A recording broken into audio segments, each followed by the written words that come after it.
December 10th, 2025. Things went wild. 50 Cent just revealed he's been sitting on over 140 hours of raw, unreleased footage from that Diddy documentary Netflix refused to air because it was too explosive. Then out of nowhere, a leaked clip hit the internet showing exactly what got banned, and it's straight up shocking. Now, 50's threatening to drop every single minute of it on YouTube himself. This is the footage they never wanted the public to see. That same day, 50 Cent's chilling on the Sherri Shepherd show, looking confident and fresh after his Stranger Things cameo blew up on Netflix worldwide. Fans are flooding in with love, and Sherri's smiling, asking if there's going to be a season 2. But then, 50 leans back, smirks, and drops the bomb. Or, I'll just put it on YouTube. The way he said it, you could tell he wasn't joking one bit. Congratulate you on your docuseries, Sean Combs: The Reckoning. It's #1 on Netflix. Yeah. Like, it's been #1 on Netflix. Did you actually expect it to be as big as it got? I expected it to be bigger. It's actually exceeded my expectations. Netflix only released 4 episodes. That's all viewers got. But behind the scenes, the production team reportedly had way more, an enormous vault of footage that never saw daylight. This wasn't filler or scraps. It was powerful, reputation-shaking material strong enough to stand alone without any corporate gatekeepers deciding what the audience could or couldn't see. Everything couldn't make it, 50 explained on Sherri's show. With only 4 episodes, they had to choose carefully. And just like that, he confirmed what fans already suspected. The cutting room floor wasn't junk. It was treasure. Then Instagram lit up. A fan guessed hidden footage existed, and 50 jumped in personally to confirm it. His response: correct, over 100 to 140 hours. Not was, is, present tense, meaning the footage still exists. And if anyone's guarding it, it's him. Himself. I think it was surprising that he actually filmed it. It was very interesting to watch a man who's known for his brand presence. You know, he has a really amazing knack for... I don't get why he filmed himself, 50 said, shaking his head about Diddy's obsession with recording everything. Then he added, but I'm glad he did. That line landed heavy, because those recordings carry weight that doesn't need Netflix approval or lawyers cleaning it up. Footage like that doesn't need permission. It just needs a platform, and 50 already has one. YouTube becomes the escape hatch, straight to the audience, no filters, no middlemen, just raw truth. Then came the warning: the people supporting him will go very quiet when more drops. That's not a casual comment, that's a loaded statement. One moment from his Sherri Shepherd interview already hinted at what didn't make the Netflix cut. He talked about dating people who previously dated others, then dropped a bombshell, saying Diddy had a child with a woman who once dated Tupac. The room went silent. He was referring to Sarah Chapman, mother of Chance Combs, born 2006, who reports say was romantically linked to Tupac in 1995. 50 framed it like a pattern, going after the former partners of men who can't respond anymore, turning old rivalries into personal wins, even after death. And he claims there's more commentary like that buried inside those 140 unseen hours. Netflix allegedly kept things clean, cutting anything too controversial. But YouTube? That's a different story. One major omission from the Netflix version was Kim Porter's death in 2018. Mother of 3 of Diddy's children, gone at 47. A tragedy that fueled endless speculation online. The documentary never touched it. Too sensitive, they said. Her kids denied the rumors, and Netflix claimed they respected the family's wishes. Still, questions remain. And 50 might have footage addressing those very gaps. On top of that, there's the alleged Kid Cudi car firebomb claim mentioned during the 2025 trial. Accusations that Diddy ordered an attack after conflict involving Cassie. News outlets covered it heavily. The documentary skipped it. If that's also sitting in the vault, YouTube could become ground zero. Ever. And so here on the case, we'd like to take a little bit more time and focus on some of the things that the jurors saw and heard. So we want to talk about the evidence of Kid Cudi's car. Leather lined with gasoline, luxury, cayenne-colored seats coated black. Inside the courtroom, the descriptions were chilling. Seats coated in black ash, the smell of charred wood lingering in the air. Testimony described an alleged Molotov cocktail attack that nearly ignited fully, leaving scorched remnants and fragments later examined by forensic specialists piece by piece. But in the Netflix version, that entire storyline was softened. It was brushed aside, reportedly due to limited proof and legal risk. Instead of diving into witness testimony, they played it safe, keeping the most intense details buried. This car was significant in many ways, David, because we saw it in the gallery and then the jurors saw it, because this is Kid Cudi's Porsche. It's the black one that was parked in his driveway in LA when he says that someone firebombed his vehicle. Let's go inside. But 50 might not stay quiet for long. He could actually release those witness testimonies himself. And since YouTube plays by its own rules, totally different from the big streaming platforms, there's nothing stopping him from dropping it all raw and unfiltered. What's wild is that the documentary didn't mention the 50 versus Diddy feud at all. Not one single nod to nearly 2 decades of public tension, shade, and clashes between them, completely erased like it never happened. That silence spoke volumes. It showed a surprising level of restraint from 50. Instead of turning it into a personal score-settling match, he stayed focused on the serious accusations and alleged crimes tied to Diddy's world. What they consider a pre-existing beef, right? For 20 years, right? It's me being uncomfortable with him suggesting that he takes me shopping, or I looked at it like it was like a tester. Including their long-running feud in the documentary would have made it look biased, like a personal attack instead of real journalism. Netflix wanted to keep it objective, playing by corporate rules to protect their image. But YouTube? That's a whole different battlefield. No filters, no gatekeepers, and definitely no demands for neutrality. That personal history between 50 and Diddy actually explains a lot. It's the missing context behind why 50 chased this story so hard for years. What they call a pre-existing beef, right? 50 told interviewers. For 20 years, it's me being uncomfortable with him, suggesting that he takes me shopping. That comment hit like a thunderbolt, not only hinting at tension, but revealing just how deep their discomfort ran long before cameras ever rolled. Went away. Went away? Car, I feel like I need to wash, like I'm dirt. It should show you his character. Was that the reason for including it? Yeah, I mean, what's the odds that you would do that in front of a camera? The Tupac murder deep dive documentary brushed against the edge of something huge. It featured Keith D's supposed confession, a jaw-dropping moment, but it barely scratched the surface of what's really there. Behind the scenes sits even more. Witness testimonies that never aired, financial documents tracing mysterious money movements, and hours of unseen footage hinting at alleged Diddy connections that could blow the story wide open. Netflix, of course, played it safe. They wrapped it all in cautious storytelling, keeping their distance to dodge any legal blowback. But those 140 hours of untouched footage, that's where the real fire is hiding. Material so risky, so raw, that no corporate platform would dare touch it. The goal of what the film is trying to do is to let the audience kind of come in to ask questions like, were their decisions colored by certain things, and who got the benefit of the doubt?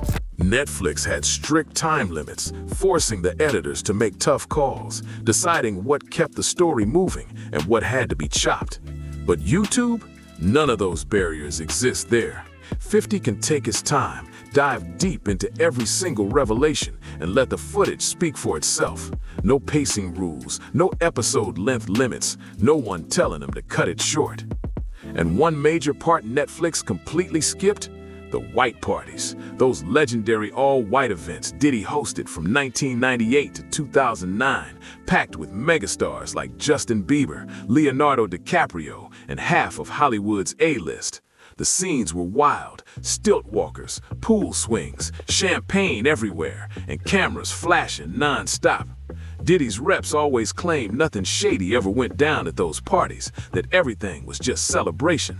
But the real question is, what does the footage actually show? I think it's important to also let people know that the show is not completely the perspectives of people that did not like Sean. We weren't trying to just get the highlights, the salacious details, that the real goal was to storytell. Cassie's 2025 trial testimony was one of the most emotional and powerful moments in the whole case. 4 straight days of shocking revelations about alleged abuse, control, and being recorded without consent. She described in heartbreaking detail how she used substances just to mentally escape during what she called freak-offs. None of that ended up in Netflix's version. They cut all of it. Too fresh, too graphic, too tied up in ongoing legal issues. But those transcripts, they're public record now, just sitting there, waiting for someone bold enough to bring them into the light without any censorship. And that's exactly where YouTube comes in, giving 50 the freedom to break it all down, unfiltered, showing the parts that corporate networks wouldn't dare touch.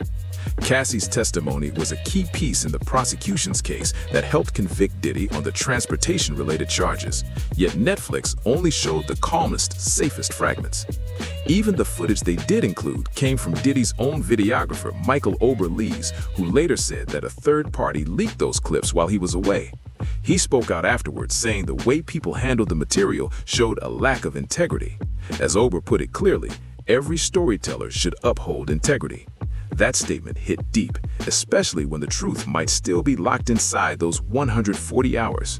Listen to me. I'm gonna get off the phone right now, and I am gonna let you professionals look at the situation and come back to me with a solution. No matter what nobody said. Let's just here or there, y'all are not working together the right way. We're losing. Diddy's legal team came out swinging, firing off cease and desist letters left and right. They called the documentary stolen footage, claiming none of it was ever cleared for release and threatening billion-dollar lawsuits against anyone who touched it. Netflix, though, didn't back down. They stood by their statement that every single clip was legally obtained. But that fierce back and forth only proved one thing.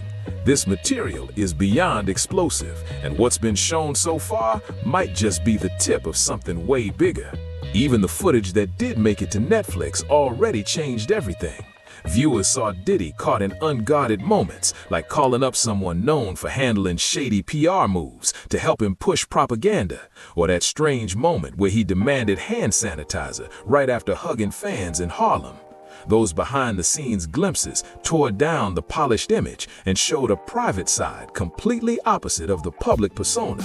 Not all. Look, if I didn't say anything, you would interpret it as hip-hop is fine with his behaviors. But those 140 hours still sit untouched, a vault of truth waiting to explode. Testimonies that got chopped for time, allegations labeled too sensitive, and connections that needed more context than 4 Netflix episodes could ever give. The real story behind Sarah Chapman and Tupac, the full breakdown of Kid Cudi's alleged car firebombing, every tiny detail buried under legal red tape. Netflix's lawyer said it was too risky, but 50 isn't letting that stop him. He warned everyone before, the people supporting him will be very quiet when more comes out. And he meant it. This isn't about threats, it's about promises. 50's pushing past the corporate walls. No more watered-down edits, no more executive approvals, no more PR spin. This is raw truth, direct from source to screen. YouTube plays by different rules. No massive legal teams demanding sign-offs, no boardrooms full of nervous execs scared of backlash. Just an upload button, and the world watching. December 10th, 2025 might go down as the moment everything changed, when documentaries stopped being limited by networks and started becoming straight-up conversations between creators and the audience. Imagine it, 140 hours of unfiltered reality, ready for anyone with an internet connection to see. 50 sitting on the nuclear option, and if Netflix's version isn't enough, he's got the ammo to fill in every gap they left wide open. He's holding the full story, unedited, unstoppable, and ready to drop whenever he decides. The vault is real, the footage exists, and between his Instagram confirmations and those talk show smirks, 50's made it clear. This story doesn't end with Netflix's 4 episodes. It ends when every single frame sees daylight, when every allegation, every confession, every connection is out there for the world to examine. That smirk on Sherry's couch said it all. The man who's been warning people about Diddy for 2 decades now holds the proof. Not gossip, not speculation, but raw, undeniable footage of moments that could redefine everything we thought we knew about the music mogul. And soon, everyone's going to see it. Netflix could only show what they could legally, because the rest, it was way too hot to handle. Then there's December 1st, 2025, just 1 day before Netflix dropped the documentary. Diddy's lawyers sent a final cease and desist letter threatening immediate legal action if they moved forward. The footage in question? Private moments filmed only 6 days before his arrest, intense conversations with his attorney, strategy sessions that were never meant for public eyes. Netflix's response? Cold and fearless. They're releasing it anyway. Sean Diddy Combs have now sent a cease and desist letter to Netflix. That's right. They are demanding it not release a docuseries featuring the embattled mogul. But here's where things get really interesting. That same footage Diddy's legal team is calling stolen. Turns out it actually came from a documentary project he started himself, way back when he was just 19 years old. From the very beginning, Diddy was obsessed with documenting his life, every deal, every decision, every private moment caught on camera. He filmed everything. His goal?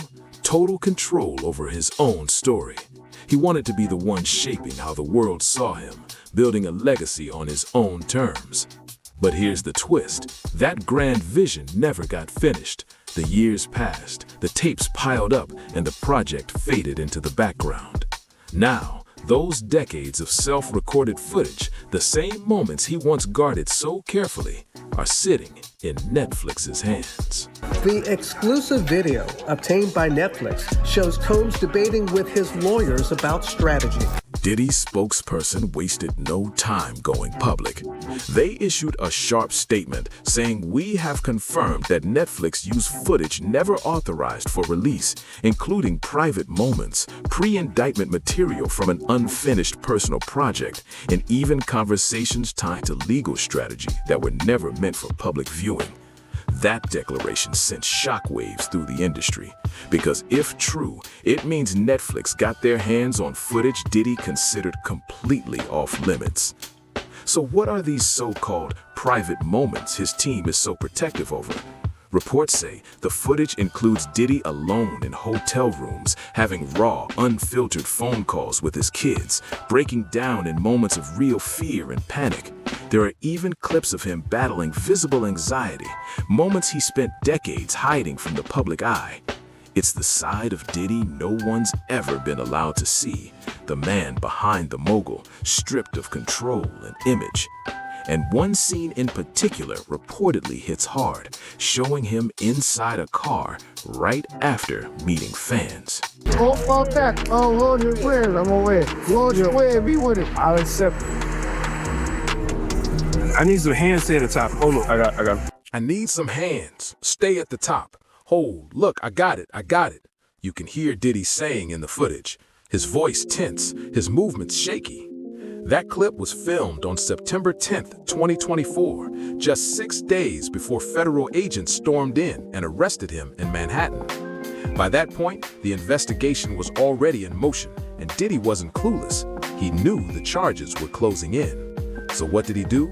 He started documenting everything. Every meeting, every phone call, every private moment became part of his own self-made legal chronicle. He was building his defense, preparing his version of the story before anyone else could tell it.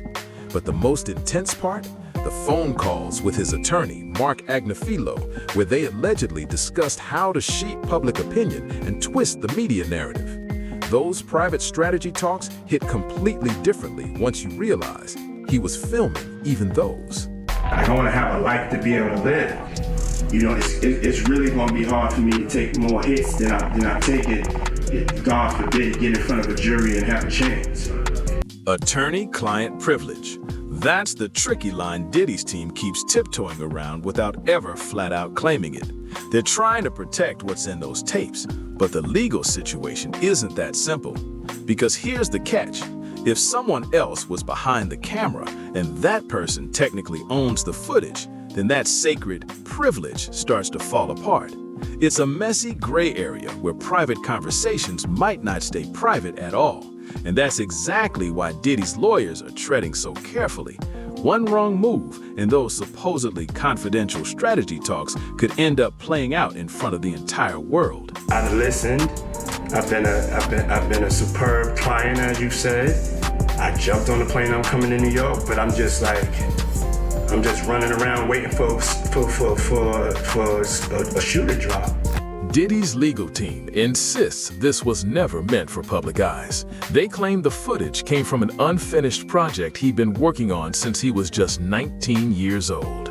It was supposed to be his ultimate life story, a self-produced documentary where he had full creative control from start to finish. Every clip, every confession, every behind-the-scenes moment was part of his personal archive, not something meant for outsiders to edit or release. But here's where things get murky. The project was never completed before his arrest, and now Netflix is stepping right into that legal gray zone. They're using the material to tell their version of the story, while Diddy's team says they're exploiting the chaos left behind. Because you may just be a person that you just may watch CNN. So you at the wrong place looking to see what the people with the possible jurors are thinking. The key line in Diddy's team's official statement says it all. No rights were ever transferred to Netflix. That's their foundation, their biggest defense. According to his lawyers, all that footage was originally created for a completely different purpose, part of a personal documentary deal that never actually got finished or formalized. But here's where it gets real messy.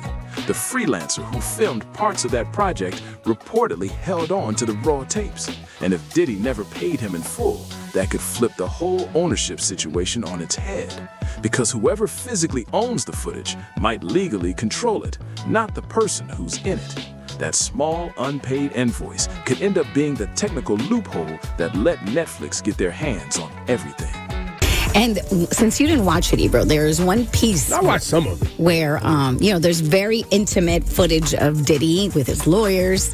But in the documentary, it also talks about how he hired a young person to film him. That cease and desist letter hit on December 1st, just hours before the Netflix premiere. Pure last-minute chaos. The tone was sharp and intimidating, straight from Diddy's legal camp. The letter warned, Mr. Combs has not hesitated to take legal action against media entities and others who violate his rights, and he will not hesitate to do so against Netflix. That's not just a warning, that's a full-on threat. But Netflix didn't budge an inch. They read the letter, reviewed their paperwork, and went full steam ahead with the release. It was a bold move, a clear signal that they weren't scared of Diddy's legal firepower, not even a little. A spokesperson for Combs accused Netflix of using, quote, stolen footage that was never authorized for release in what they called a shameful hit piece. A statement from the docuseries director says the filmmaking team obtained the footage legally. So, why did that cease and desist letter crash and burn? Simple. Netflix isn't just some small-time streamer. It's a multi-billion-dollar giant with an army of lawyers reviewing every single frame, every still image, every soundbite before anything goes live. They don't drop a documentary unless it's locked down legally. Every second of footage comes with bulletproof clearance. And this wasn't Diddy's first attempt at using legal threats to stop a release either. Earlier in 2024, he pulled the same move, suing NBC Universal for a jaw-dropping $100 million over their Diddy, the Making of a Bad Boy documentary that aired on Peacock. That defamation case is still dragging through the courts, setting a clear pattern. Every time a network drops something unflattering, Diddy fires back with lawsuits. But Netflix, they're built different, with deeper pockets, a sharper legal squad, and a stack of evidence proving they obtained the material properly. They weren't intimidated for a second. Because here's the kicker. When you hire someone to film your life, but never pay them, never sign the final paperwork, and never lock in the rights, that footage doesn't legally belong to you. It belongs to the person who shot it. So if Diddy never signed paperwork, he was like, no, I'm going to get you when I get you. Yeah, that's right. Now Diddy never gave him $1. Now Diddy went to jail. He's holding all this footage. 50 goes, I'd like that footage. All right, how much? Diddy's lawyers blasted Netflix again, calling it illegal and unfair to use his own recordings against him. His life archive turned into evidence. For years, he filmed everything believing it would protect him if controversy ever hit. Instead, That same footage might now threaten him. Courts, though, don't decide based on fairness, they decide based on ownership. And ownership determines control. He captured everything on camera: studio sessions, parties, business deals, arguments, relationships, celebrations, conflicts, allegedly even crimes. He documented his empire in real time, believing he controlled the narrative. That obsession with control might ultimately be what brings him down. In that vault. Yeah, well, everything couldn't make the. It was 4 episodes. Right. So it was a lot. You had to pick and choose things. Like even in like an area where he chooses to date people who he knows previously dated someone. Some people started asking real questions. Did Netflix intentionally hold certain footage back? Maybe some clips were just too hot to handle, even for their powerhouse legal team. Rumors spread that they had material so sensitive, so potentially damaging, that it never even made it past the first round of edits. It's like they drew a line, not for lack of proof, but because some truths might have been too risky for even Netflix to show. Well, that's why I wonder if certain things were left out because of Netflix not wanting drama. Like, we were talking about this yesterday, Ebro. Like, how did he not include any of the stuff and rumors about Kim Porter's death? December 2nd, Netflix dropped the documentary anyway. Diddy's team could threaten all they wanted, but it didn't matter. The footage was out, and the world had already seen it. Within hours, millions of people streamed it, analyzing every second, every clip, every quote. Then, on December 10th, Michael Oberlees finally stepped forward, introducing himself publicly as Sean Combs' documentarian. He explained he'd been working on a personal profile of Diddy for over 2 years. But here's the twist. Oberlees swore he didn't leak the footage. He said the footage in question was not released by me or anyone authorized to handle Sean Combs' materials. Instead, he claimed a third party took advantage of his absence, someone who filled in for him for just 3 days while he was out of state. And in that short window, decades of Diddy's self-recorded history slipped right through his fingers. Oberlees also made one thing crystal clear: this wasn't about money. This incident had nothing to do with any fee dispute or contract issue, he said. So if it wasn't about payment, what was it? Ober called the act unethical, accusing the unnamed person of taking footage meant for one project and using it to fuel a completely different narrative. But legally, Netflix had already cleared it. Their teams of lawyers went over every frame, and because that third party had physical possession, the transfer was technically legal. Now, it's public record, untouchable. Meanwhile, Diddy's team kept rattling the same legal saber, promising lawsuits, echoing the $100 million defamation case still dragging against NBC Universal. It's a familiar pattern now: threaten everyone, sue a few, and win none. But this time, things feel different, because this footage isn't hearsay. It's not filtered through interviews or secondhand rumors. It's Diddy's own words, his own face, his own voice, talking openly about needing someone who deals in the dirtiest of dirty business to control the media narrative. The man who filmed everything to protect his image just handed the world the unedited version of his downfall. Every private conversation with his attorney, every anxious breakdown, every strategy session where he plotted how to spin public perception, all of it was caught by his own cameras. And now, it's streaming on Netflix for millions to watch on repeat. His voice saying things prosecutors could only dream of proving in court. No lawsuit, no cease and desist can erase what's already been seen. That infamous letter from his lawyers even mentioned Netflix's co-CEO Ted Sarandos by name, trying to make it personal. They referenced Clarence Avant's legacy, hoping emotional appeal might make Netflix flinch. But it didn't. Netflix didn't blink once, because when you're sitting in federal prison facing multiple civil suits and your release date just got pushed back, your leverage is gone. The threats don't scare anyone anymore. The cruel irony: the same documentary Diddy began filming at 19, the one meant to cement his legacy, has become the evidence tearing it apart. That footage, created for a project he never finished, ended up legally belonging to someone else after the deal fell apart. And that someone else made sure the world saw what Diddy never intended to share. His lawyers can file motion after motion, but Netflix isn't taking the film down. The footage stays up. The documentary keeps streaming. Because in the end, the man who spent his entire life documenting everything to control his own story just proved he never had control at all. And just when it looked like the Netflix chaos was the final act, something even bigger was already in motion.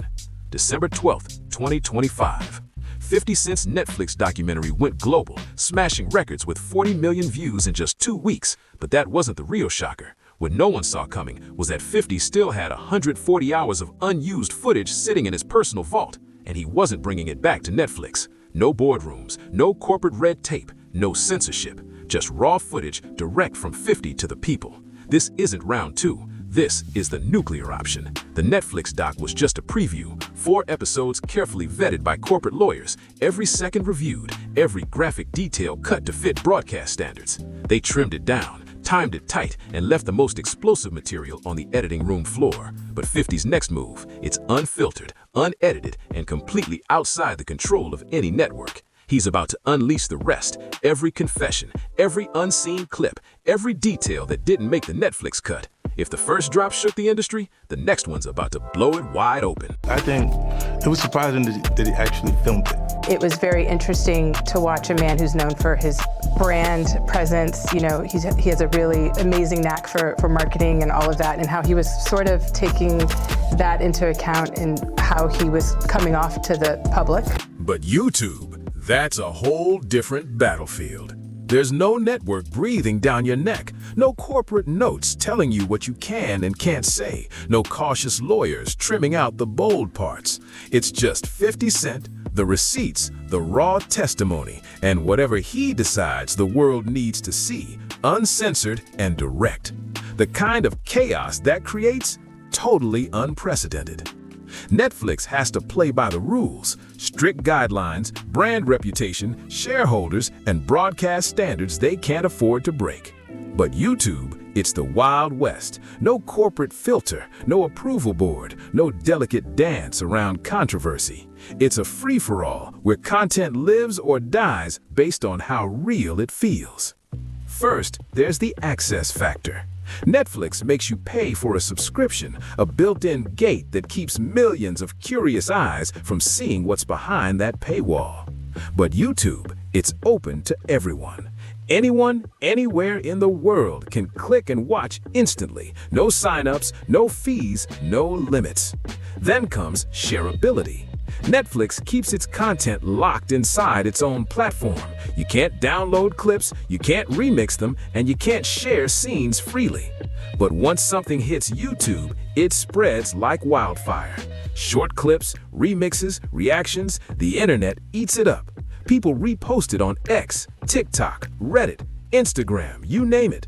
Within hours, the footage could be everywhere, impossible to contain. And here's the biggest difference: control. On Netflix, 50 had to move on their timeline, follow their process, and obey their restrictions. On YouTube, he calls every single shot. He decides what drops, when it drops, and how it's presented. He can dump the full 140 hours in one massive upload tomorrow, or tease it out strategically over weeks and months, keeping the internet talking non-stop. For the first time ever, 50 Cent doesn't just have content, he's got total control of the narrative. The exclusive video also shows Combs in Harlem greeting fans. Oh, yeah, I'm away. Launch away, be with it. I'll accept. I need some hand sanitizer. Hold on, I've been out in the streets amongst the people. Remember that scene in the Netflix doc? The one where Diddy steps out in Harlem, smiling for fans, hugging people, and then instantly turns around asking for hand sanitizer. That moment felt awkward enough, but according to 50, that's nothing compared to what's coming next. He's promising footage for YouTube that makes the Netflix version look downright polished. The unfiltered truth, no edits, no protection, no mercy. If that Harlem clip was sanitized, what's sitting in 50's vault might be the rawest footage the internet's ever seen. I feel like I need to wash, like I'm dirt. It should show you his character. Was that the reason for including it? Yeah, I mean, what's the odds that you would do that in front of the camera? G-Unit Film and Television is taking matters into their own hands, producing everything independently. No corporate partners calling the shots, no distribution deals watering things down, no executives telling them what they can or can't show. This time, it's 50 Cent fully unleashed, operating with total creative control, free to show the kind of footage that could completely rewrite how people remember the entire Bad Boy era. And 50 knows the risks. He's not hiding from them. The legal consequences are real, but he seems ready to face whatever comes, because at the end of the day, truth is still a defense. And if 50's really sitting on actual evidence, witness testimony, unseen documents, maybe even proof prosecutors didn't use during trial, then what can Diddy's legal team really do from inside a federal prison cell? 50's already hinted loud and clear that there's more material Netflix wouldn't touch because it was too controversial, too graphic, too real for mainstream streaming. He said there's footage and revelations that will shut everybody up. Stuff so shocking, even people close to Diddy would be blindsided. The kind of evidence that could silence any remaining defenders and flip the whole story upside down. And get this, some of those unused witness testimonies weren't excluded because they lacked credibility. Prosecutors left them out simply because they didn't need them for the charges they were already confident they could prove.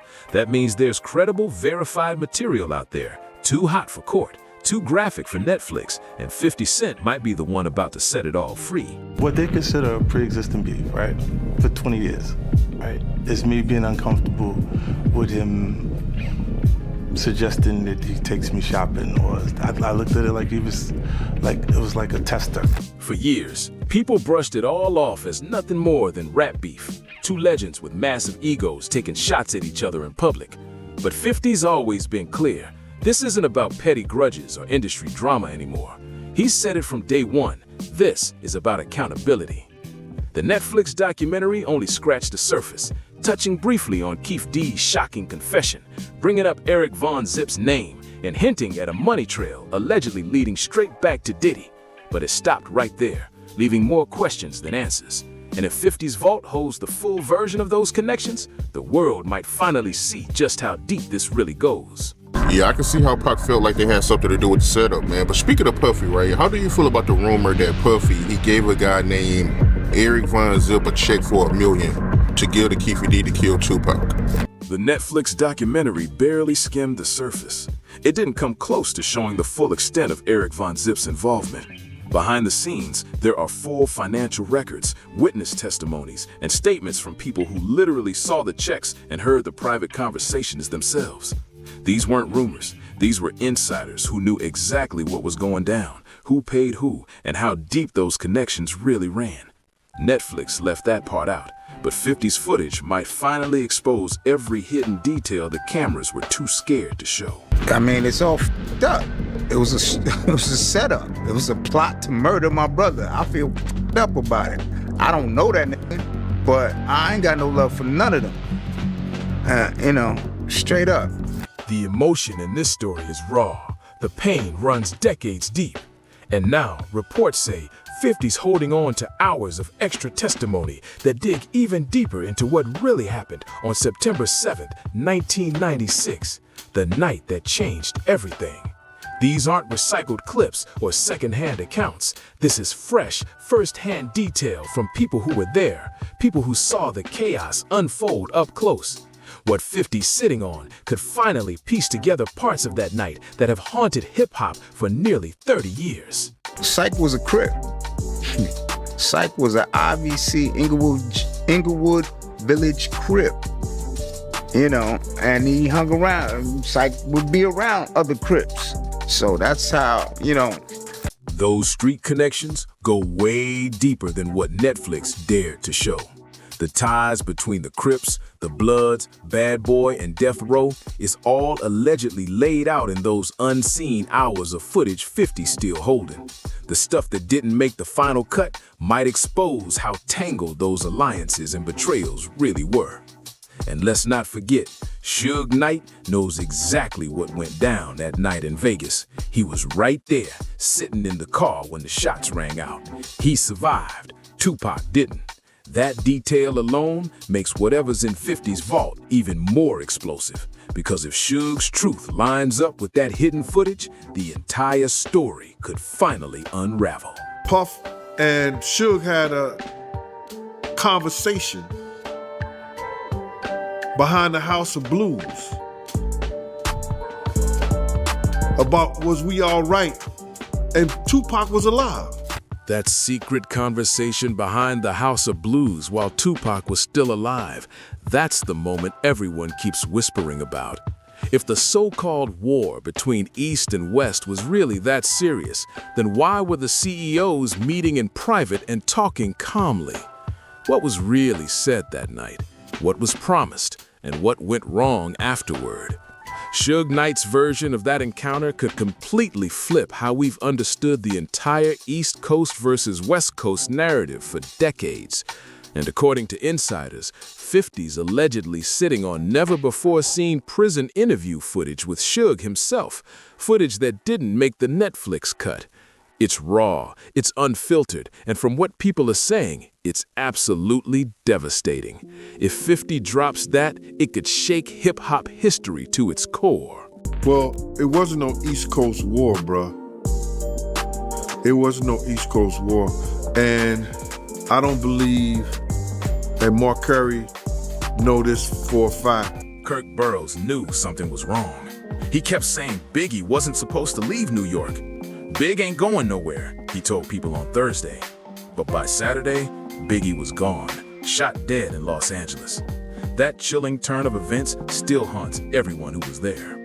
The Netflix doc only gave us a glimpse. It showed parts of Burroughs' old journals, his handwritten notes from deep inside the bad boy machine. He documented everything: meetings, decisions, phone calls, even warnings that people ignored. But Netflix only shared select excerpts, just enough to fit their 4-episode limit. Word is, 50's sitting on the full set, every page of those journals scanned and preserved, complete records that could reveal what really went on behind the scenes during those final days.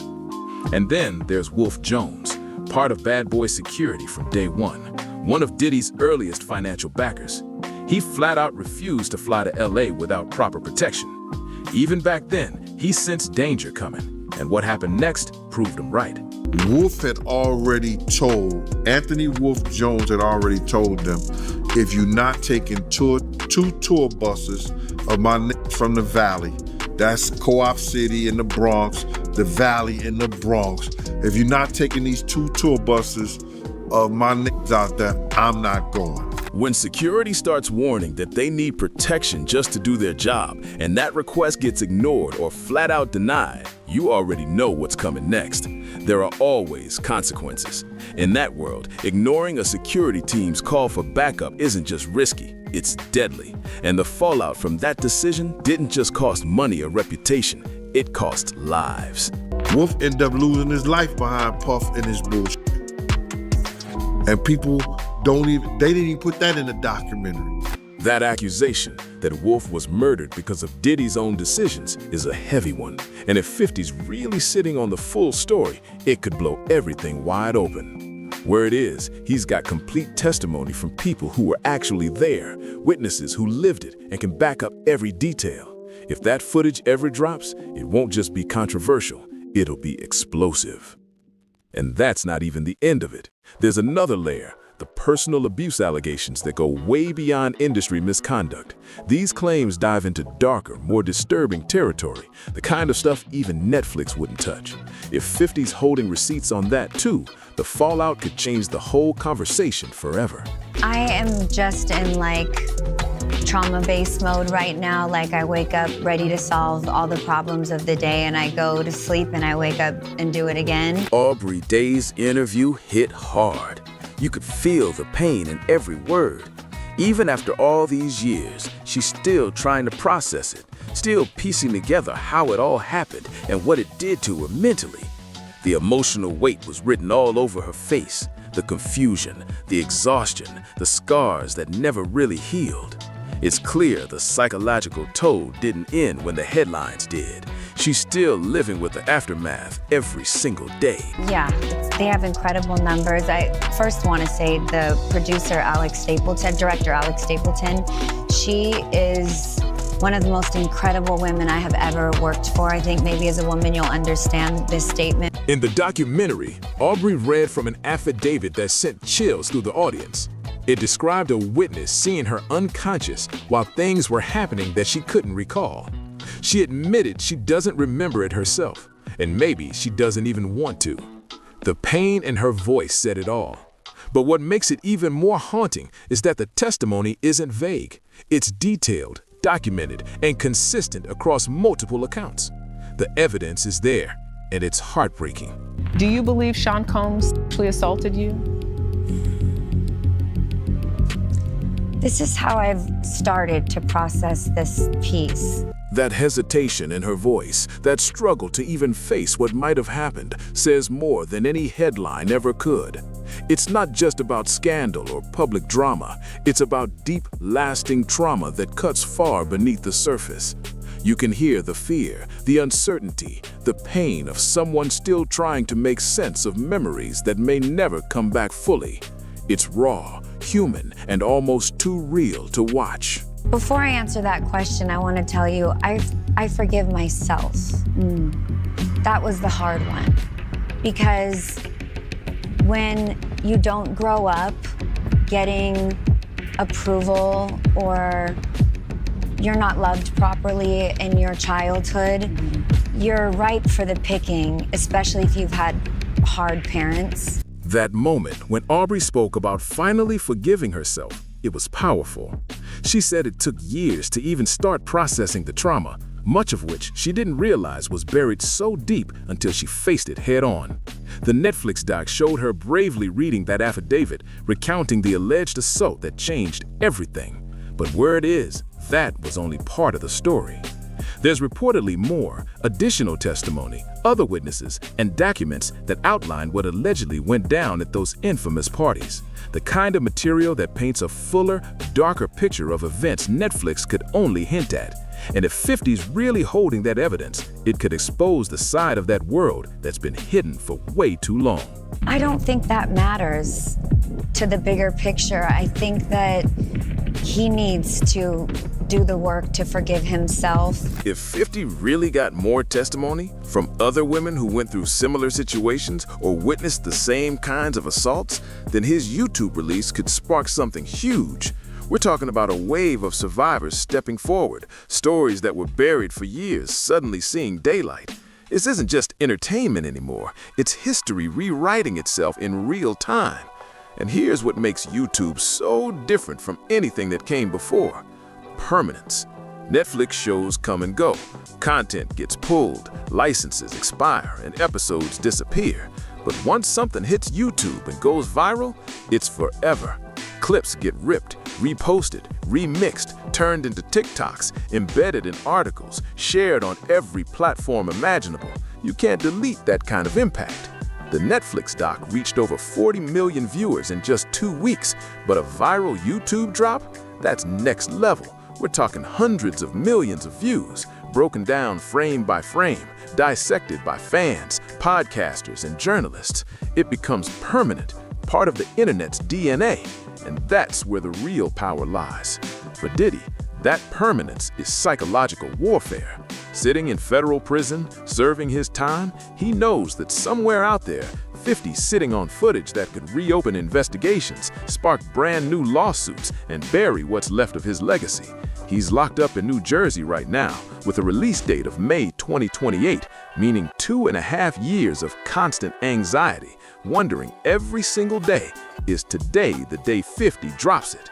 Every morning checking for YouTube notifications, every week hearing the streets whisper, every month realizing that his entire empire, his reputation, his image, his name is sitting in someone else's hands.